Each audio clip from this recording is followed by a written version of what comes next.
Day students, మనం ఒక కొత్త టాపిక్ని ఈరోజు నుంచి ప్రారంభిస్తున్నాము. సీనియర్ ఇంటర్ టెక్స్ట్ బుక్లో అది మొదటి పాఠంగా ఉంటుంది. అదే ది సాలిడ్ స్టేట్, ఘనస్థితి. మనందరికీ తెలుసు, పదార్థాలు అనేవి మూడు భౌతిక స్థితులలో మనకు లభ్యమవుతాయి.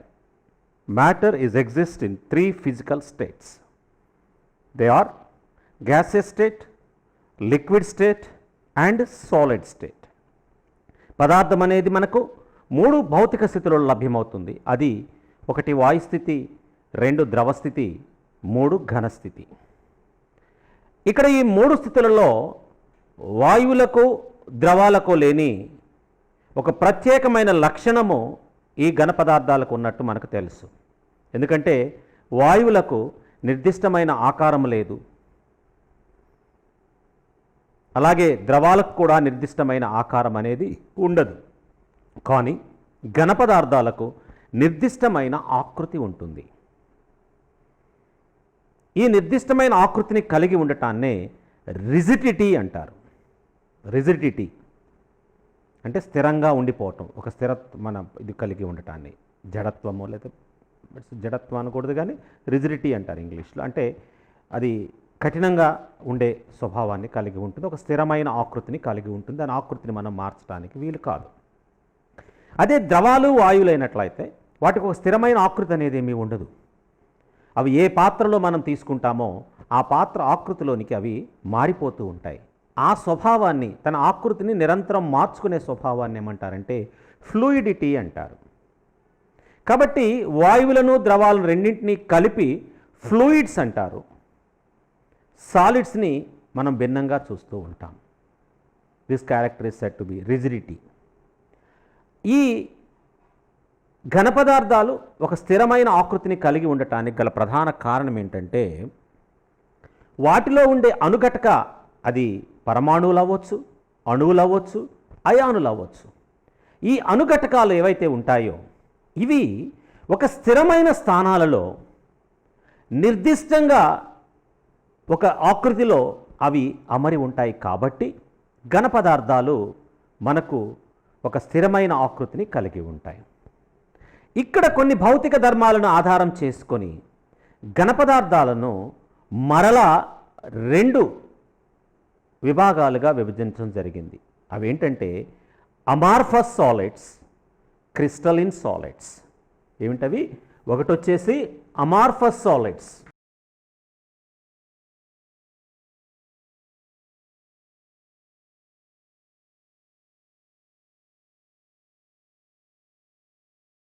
కాబట్టి ఘన పదార్థాలు 2 రకాలు. ఒకటి అమార్ఫస్ సాలిడ్స్, వాటిని తెలుగులో మనం అస్ఫటిక పదార్థాలు అంటారు. రెండవది వచ్చేసి క్రిస్టలిన్ సాలిడ్స్, వాటిని స్ఫటిక పదార్థాలు అంటారు. ఈ చాప్టర్లో మనము ఈ స్ఫటిక పదార్థాలను గురించి ఎక్కువగా చదువుకోబోతున్నాం. ముందుగా అసలు ఈ అమార్ఫస్, క్రిస్టలిన్, ఈ రెండింటి మధ్య ఉన్న వ్యత్యాసాలను మనం చూద్దాం. ద్రవ పదార్థాలు వాయు పదార్థాలతో పోల్చినప్పుడు ఘన పదార్థాలు చాలా రిజిడ్గా ఉంటాయి, ఎక్కువ సాంద్రతను కలిగి ఉంటాయి, ఒక స్థిరమైన ఆకృతిని కలిగి ఉంటాయి, అధిక బాష్పీభవన, ఘనీభవన ఉష్ణోగ్రతలను కూడా కలిగి ఉంటాయి.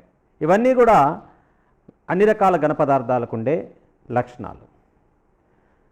ఇక ఈ స్ఫటిక పదార్థాలు, అస్ఫటిక పదార్థాలు. అస్ఫటిక పదార్థాలు అంటే అమార్ఫస్ సాలిడ్స్. అమార్ఫస్ సాలిడ్స్, అస్ఫటిక పదార్థాలు, అమార్ఫస్.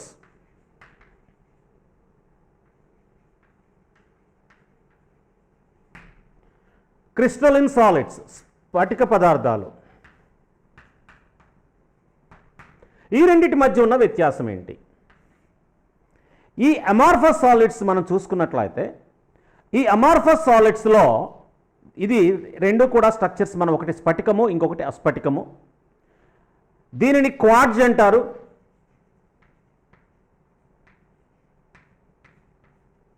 ఇది క్వార్ట్జ్, ఇది స్ఫటిక పదార్థానికి ఉదాహరణ. ఇది గ్లాస్.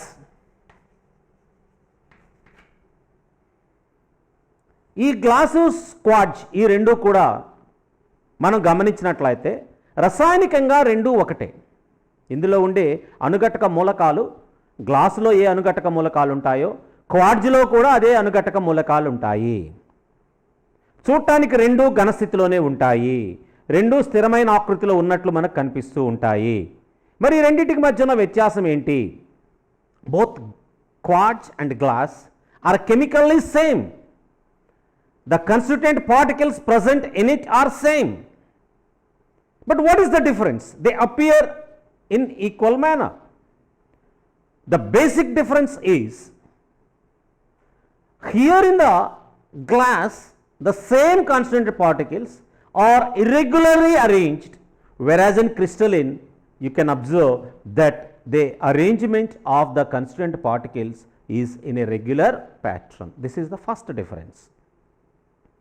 అస్ఫటిక పదార్థాలలో అనుఘటకాల యొక్క అమరిక ఒక క్రమ పద్ధతిలో మనకు ఎక్కడా కనపడదు. చూసినట్లయితే మీరు మొత్తం చూసినట్లయితే ఏదో జిగ్జాగ్గా ఉంటుంది. అలా ఇక్కడ చూశారనుకోండి, ఇక్కడ చూస్తే ఎటువైపు నుంచి చూసినా ఒక షడ్భుజాకారమైన ఒక క్రమమైన అమరిక మనకి ఇక్కడ కనిపిస్తుంది. So that is the basic difference between amorphous solids and crystalline solids. అస్ఫటిక పదార్థాలకు స్ఫటిక పదార్థాలకు ఉన్న మధ్య ఉన్న ఒక ప్రధానమైన భేదం ఏంటంటే, అస్ఫటిక పదార్థాల్లో అనుఘటకాలు స్ఫటిక పదార్థాల్లో ఉన్న అనుఘటకాలు ఒకటే అయినప్పటికీ ఇక్కడ అమరిక ఒక క్రమంగా లేదు.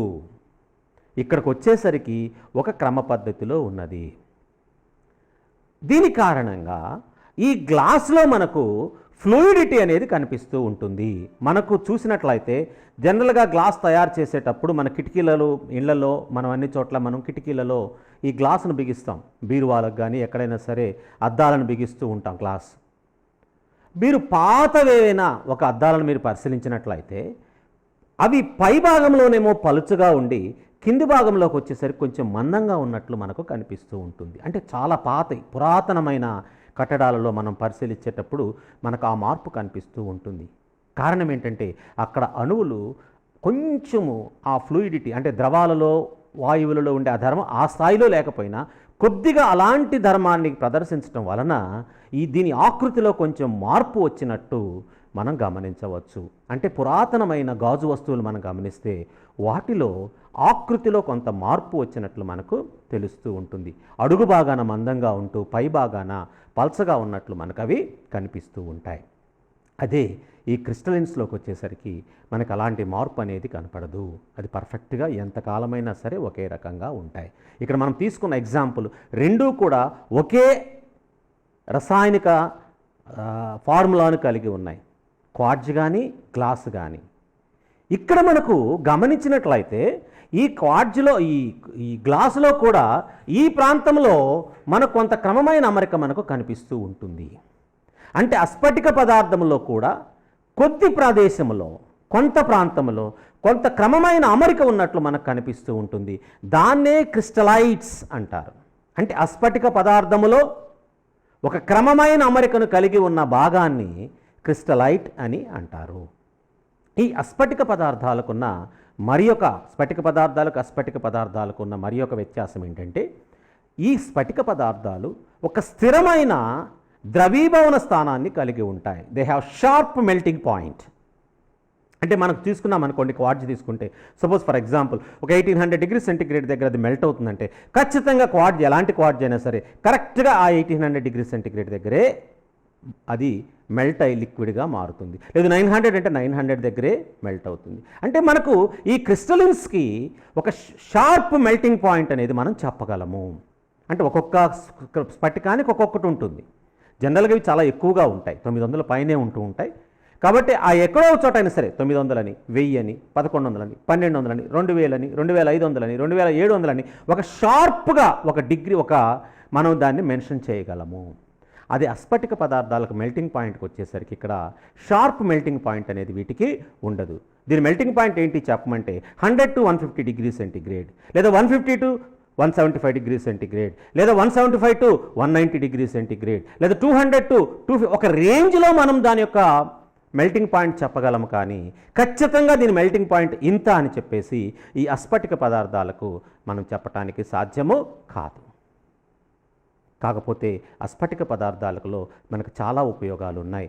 నిత్య జీవితంలో మనం అనేక రకాల స్ఫటిక పదార్థాలను ఉపయోగిస్తూ ఉంటాం. మనం వాడే టూత్ బ్రష్లు కానివ్వండి, రబ్బర్ వస్తువులు కానివ్వండి, పీవీసీలు కానివ్వండి, ఇన్సులేటర్స్ కానివ్వండి, ఇవన్నీ కూడా స్ఫటిక పదార్థాలే.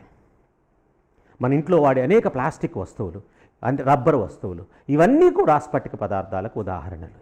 అలాగే ఇప్పుడు మనకు సూర్యరశ్మి నుంచి మనం విద్యుత్ శక్తిని తయారు చేస్తాం, ఫోటో ఎలక్ట్రిక్ సెల్స్. ఆ ఫోటో ఎలక్ట్రిక్ సెల్స్ కూడా ఈ అమార్ఫస్ సమ్మేళనాలకు సంబంధించినవి అన్నమాట. కాబట్టి ఇండస్ట్రియల్గా కానీ, లేదా గృహోపకరణాలలో కానీ, లేదా మనకు ఫ్యాక్టరీల్లో కానీ, చాలా ప్రదేశాల్లో, ప్రయోగశాలలో ఈ అస్ఫటిక పదార్థాలను మనం విరివిగా వాడుతూ ఉంటాము. కాకపోతే ఈ చాప్టర్లో మన సిలబస్కి, స్కోప్ ఆఫ్ ద సిలబస్ మనం చూసిపోయేది ఏంటంటే, we are going to study about the construction or structure of crystalline solids. Now classification of crystalline solids. ఈ క్రిస్టలైన్ సాలిడ్స్లో ఎన్ని రకాలు ఉన్నాయి, వాటిని ఎలా వర్గీకరిస్తారు అనేది ప్రస్తుతం మనం చూద్దాం.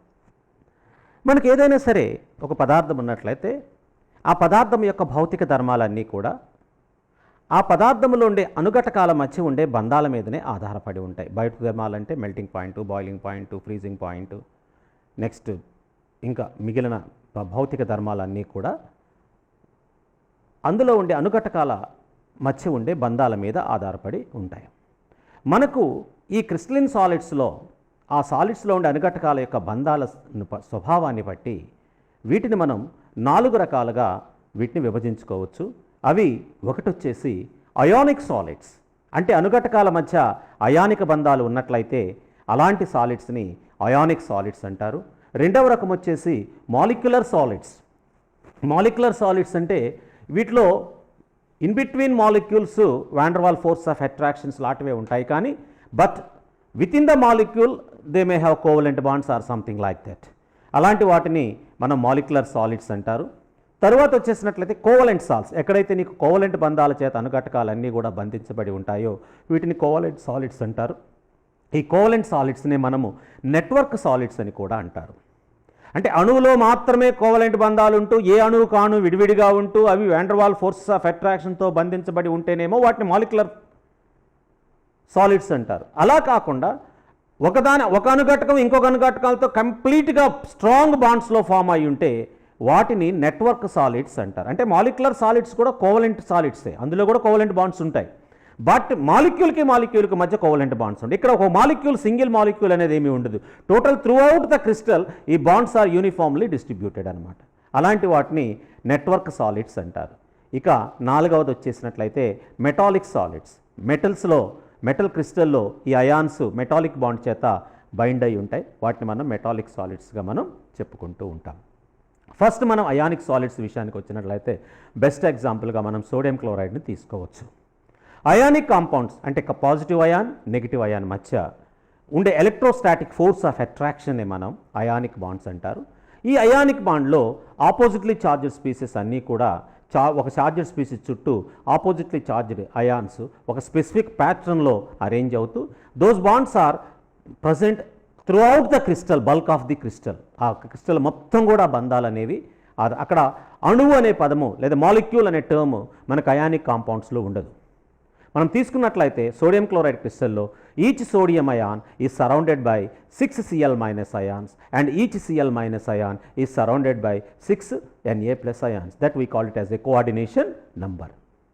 ఇక్కడ అయానిక్ బాండ్లో strong electrostatic force of attractions ఉంటాయి కాబట్టి వీటి యొక్క మెల్టింగ్ పాయింట్స్ కానీ బాయిలింగ్ పాయింట్స్ కానీ చాలా ఎక్కువగా ఉంటాయి. They have high melting and boiling points due to the presence of strong electrostatic force of attraction. బలమైన స్థిర విద్యుత్ ఆకర్షణ బంధాలు ఉన్న కారణంగా అయానిక సమ్మేళనాలన్నీ కూడా అత్యధిక ద్రవీభవన మరియు బాష్పీభవన ఉష్ణోగ్రతలను కలిగి ఉంటాయి. నెక్స్ట్ సెకండ్ విషయానికి వచ్చినట్లయితే ఇక్కడ అయానులు ఉన్నప్పటికీ ఇవన్నీ కూడా ఘనస్థితిలో ఉన్నప్పుడు అవి స్థిరమైన స్థానాలలో కదలకుండా ఉంటాయి కాబట్టి అవి విద్యుత్ వాహకాలుగా పనిచేయవు. But when they dissolved in polar solvents, they dissolve in it because ionic compounds are soluble in polar solvents, insoluble in non-polar solvents. కాబట్టి పోలార్ సాల్వెంట్స్లో డిజాల్వ్ చేయనప్పుడు ఇవి అయనైజ్ అవుతూ డిఫరెంట్ చార్జెస్ కలిగిన అయాన్స్ అన్నీ కూడా అందులో ఉంటాయి. కాబట్టి in their fused state or in their aqueous solutions these ionic compounds are acts as strong electrolytes. They carry a large quantity of electricity. కాబట్టి వాటిని మనం అక్కడ ఫ్యూజ్డ్ స్టేట్లో కానీ లేదా aqueous సొల్యూషన్స్లో కానీ ionic compounds will act as the best conductors of electricity, but in solid state they are insulators. విద్యుత్తును తమ గుండా ప్రసరింపనీయవు. These are the important properties of ionic compounds. Later we discuss the structures in detail in the next classes. Then molecular solids. Molecular solids అంటే ఈ molecular solids ని again we can divide it into polar molecular solids and non-polar molecular solids. Polar molecular solids, non polar molecular solids అంటే మాలిక్యూల్లో ఉండే అణువుల్లో ఉండే bonds, ఈ covalent bonds ఉంటాయి జనరల్గా. ఇక్కడ ఈ కోవలెంట్ బాండ్స్లో కొన్ని పోలార్ కోవలెంట్ బాండ్స్ ఉంటాయి, కొన్ని మాలిక్యూల్స్లో నాన్ పోలార్ కోవలెంట్ బాండ్స్ అనేవి మనకు ఉంటాయి. ఫర్ ఎగ్జాంపుల్ మనము తీసుకున్నట్లయితే పోలార్ మాలిక్యులర్ సాలిడ్స్గా మనం H2 అని తీసుకోవచ్చు. వాటర్లో ఉండే బాండ్ వచ్చేసి నీకు పోలార్ కోవలెంట్ బాండ్. దీన్ని మనం క్రిస్టలైన్ చేసినప్పుడు అంటే సాలిడ్ స్టేట్లోకి అంటే ఫ్యూజింగ్ స్టేట్లోకి తీసుకున్నప్పుడు ice will have a crystalline structure. కాబట్టి అలాంటి చోట ఉండే బాండ్స్ మనకు ఉంటాయన్నమాట. దానికి ఎగ్జాంపుల్గా మనం ఐస్ అని చెప్పుకోవచ్చు. అలాగే సాలిడ్ స్టేట్లో మనకు non polar molecules like H2, Cl2, N2 ఇలాంటి వాటిని మనం సాలిడ్ స్టేట్లోకి మనం తీసుకెళ్ళినట్లయితే వాటిని మనము నాన్ పోలార్ మాలిక్యులర్ సాలిడ్స్గా మనం ట్రీట్ చేయవచ్చు. నెక్స్ట్ వచ్చేసి covalent or network solids. Covalent or network solids కింద మనకు ఎగ్జాంపుల్గా best example is diamond. Diamond మనం తీసుకున్నట్లయితే due to the catenation property carbon can form bonds with any number of carbon atoms, but in diamond each carbon atom is connected with 4 other carbon atoms to form a huge bulky structure. గ్రాఫైట్లో మనం చూసినా కూడా అలాగే layer like structure మనకు కనిపిస్తుంది. ఇవి మనకు crystalline సాలిడ్స్కి ఎగ్జాంపుల్స్గా మనం చెప్పుకోవచ్చు. తర్వాత మెటాలిక్ సాలిడ్స్లో ఏమవుతుందంటే మెటల్ యాటమ్స్ ఈజీగా ఎలక్ట్రాన్స్ని రిలీజ్ చేస్తూ మెటల్ అయాన్స్ని కలిగి ఉంటాయి.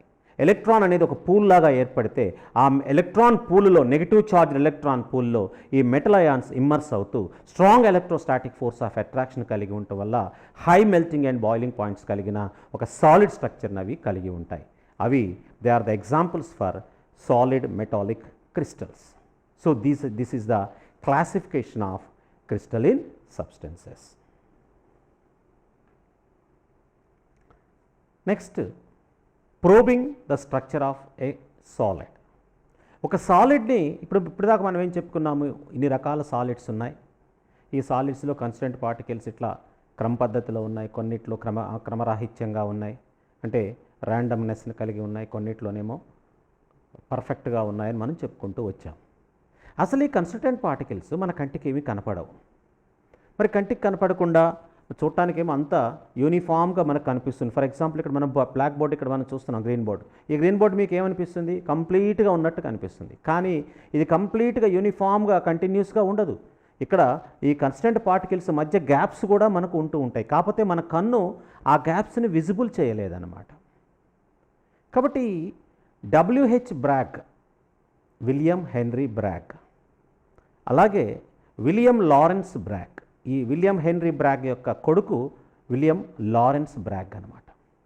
వీరిరువురు కూడా ఈ ఘనపదార్థాలు సాలిడ్స్ యొక్క స్ట్రక్చర్ని ఐడెంటిఫై చేయడానికి చాలా ప్రయోగాలు చేస్తూ ఫైనల్గా వీళ్ళు ఎక్స్రే డిఫ్రాక్షన్ మెథడ్ అనే దాన్ని కనుక్కున్నారు.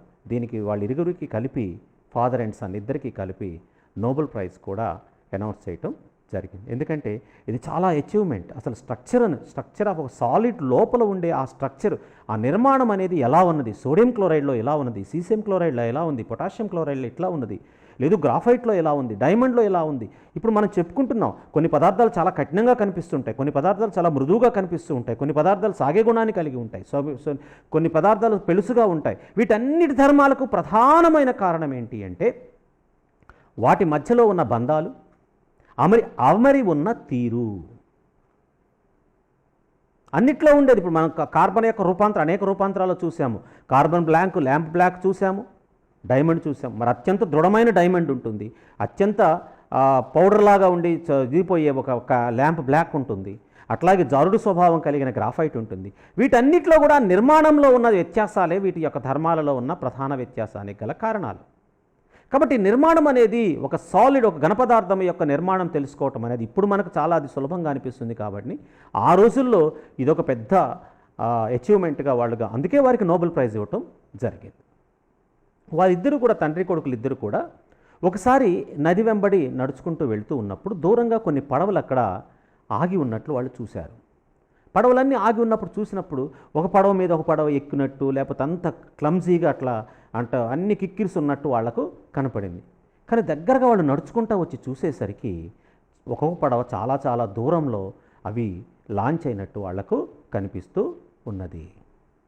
వాళ్ళకి అప్పుడు స్ట్రైక్ అయింది, ఏంటి ఇలా ఇందాక మనం అంత దూరం నుంచి చూసినప్పుడు ఈ పడవలన్నీ కూడా ఏందో ఒక కొప్పేసినట్టు, ఒక దగ్గర అక్కడ పడేసినట్టు మనకు కనిపించాయి, దగ్గరకు వచ్చి చూసేసరికి చాలా దూరంగా ఇట్లా ఉన్నాయి. సో దీన్ని మనం ఆధారం చేసుకొని, అంటే సాలిడ్స్లో కూడా అలా మనం ఒక యాంగిల్లో చూసినప్పుడు అట్లా ఒకేలా కనిపించేవి ఇంకొక యాంగిల్లోకి వెళ్ళేసరికి వాటి మధ్య గ్యాప్స్ కనిపిస్తాయి, కాబట్టి ఈ గ్యాప్స్ని మనం ఐడెంటిఫై చేద్దామని ఆలోచనలోకి వాళ్ళు రావటం జరిగింది.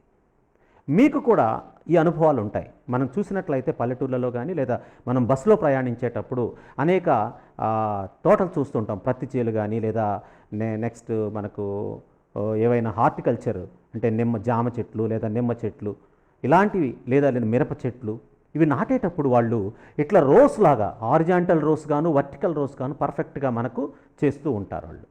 మనము బస్సులో వెళ్ళేటప్పుడు ఒక యాంగిల్లో చూసేటప్పుడు పొలం మొత్తం మనకు గ్రీన్గా కంప్లీట్గా కనిపిస్తూ ఉంటుంది.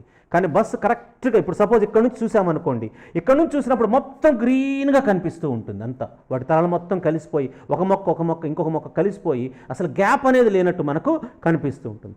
కానీ మీరు ఇక్కడ ఎప్పుడైతే ఈ పొజిషన్ నుంచి చూసారో ఈ రెండు మొక్కల మధ్య ఉన్న గ్యాప్ మనకు క్లియర్గా కనిపిస్తుంది. అలాగే ఈ పొజిషన్ నుంచి చూసినా ఈ రెండు మొక్కల మధ్య గ్యాప్ కనిపిస్తుంది. అలాగే ఇక్కడ నుంచి చూసినప్పుడు ఈ వరుస క్రమం కనిపిస్తుంది. అదే నువ్వు ఇటు చూసావనుకో ఇది ఒక వరుసలాగా కనిపిస్తాయి. మనం ఇట్లా సైడ్ నుంచి చూసామనుకోండి, యాంగిల్లో నుంచి ఇక్కడ నీకు వరుసలాగా కనిపిస్తాయి.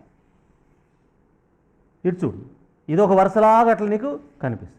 కానీ నువ్వు మళ్ళీ ఇక్కడ నుంచి చూసినప్పుడు నీకు వరుసలేది కనపడవు, వేగంగా కనిపిస్తుంది. కాబట్టి మనం చూసే యాంగిల్ని బట్టి వాటి పొజిషన్స్, వాటి డిస్టెన్స్, వాటి మధ్య ఉండే ఇంటర్నల్ డిస్టెన్స్ అనేది మనకు తెలుస్తూ ఉంటుంది. దీన్నే వాళ్ళు ఆధారం చేసుకొని ఈ బ్రాగ్ సమీకరణాన్ని ఉత్పాదించడం జరిగిందన్నమాట. అంటే మనం చూసే యాంగిల్ని బట్టి మనం ఏదైనా ఒక వస్తువుని చూస్తున్నామంటే వస్తువు మీద కాంతి పడి ఆ కాంతి మళ్ళీ పరావర్తనం చెంది మన కంటికి చేరినప్పుడు మాత్రమే ఆ వస్తువును మనం గమనించగలం. సపోజ్ ఫర్ ఎగ్జాంపుల్ ఈ చాక్ పీస్ అన్నాను అనుకోండి, ఈ చాక్ పీస్ అని మీకు ఎలా తెలుస్తుంది అంటే ఈ చాక్ పీస్ మీద లైట్ పడి ఈ లైట్ పరావర్తనం చెందినప్పుడు ఆ రకంగా మీరు చాక్ పీస్ మీ కంటికి కనిపిస్తుంది. కాబట్టి ఇక్కడ కూడా వీళ్ళు ఏం చేశారు అంటే ఏదైనా ఒక లైట్ సోర్స్ని, ఇది సాలిడ్ అనుకుందాం, సాలిడ్లో ఉండే పార్టికల్స్ అని మనం అనుకున్నట్లయితే ఈ సాలిడ్లో ఉండే పార్టికల్స్ మీద ఏదైనా ఒక లైట్ని మనం పడేటట్లు చేసినట్లయితే అది రిఫ్లెక్ట్ అయ్యే యాంగిల్ని బట్టి మనం తెలుసుకోవచ్చు అని వాళ్ళు ఒక నిర్ధారణకు వచ్చి ఒక సమీకరణాన్ని ఉత్పాదించారు. కాబట్టి వాళ్ళ యొక్క ప్రయోగంలోకి వెళ్ళటానికి ముందుగా మనం అసలు కాంతి యొక్క ధర్మాలు మనం చూద్దాం. కాంతికి ఉన్న ప్రత్యేకమైన ధర్మాలు ఏంటంటే పరావర్తన గుణం. పరావర్తన అంటే రిఫ్లెక్షన్. ఇప్పుడు మనకు కాంతి ఇక్కడ ఉందనుకోండి, ఇప్పుడు మనకు ఏ యాంగిల్లో అయితే దీని మీద మనం పడేటట్టు చేస్తామో అదే యాంగిల్లో అది రిఫ్లెక్ట్ అవుతుంది. అంటే ఇక్కడ 60 degrees యాంగిల్లో నువ్వు పడేస్తే 60 degrees యాంగిల్లో రిఫ్లెక్ట్ అవుతుంది. అలాగే నువ్వు 30 degrees యాంగిల్లో పడితే అది 30 degrees యాంగిల్లోనే రిఫ్లెక్ట్ అవుతుంది. అదే 45 degreesలో పడితే 45. ఏ యాంగిల్లో అయితే నువ్వు దాని ఇన్సిడెంట్ రేడియేషన్ ఉంటుందో అదే యాంగిల్లో దాని రిఫ్లెక్షన్ రేడియేషన్ కూడా ఉంటుంది. అది ఒక ధర్మం. రెండవ ధర్మం ఏంటంటే ఈ కాంతి అనేది సోర్స్లో నుంచి వచ్చేటప్పుడు, సపోజ్ ఫర్ ఎగ్జాంపుల్ ఒక కాంతి ఒక సోర్స్లో నుంచి వస్తున్నప్పుడు ఆ సోర్స్లో ఈ రకంగా తరంగాలు మనకు వస్తూ ఉంటాయి. ఈ తరంగాలు వచ్చేటప్పుడు ఆ తరంగాలు అలా వస్తూ ఉంటాయి. అది విడుదలయ్యే సమయాన్ని బట్టి ఒక్కొక్కసారి తరంగాలు ఇంకొక రకంగా కూడా ఉండొచ్చు.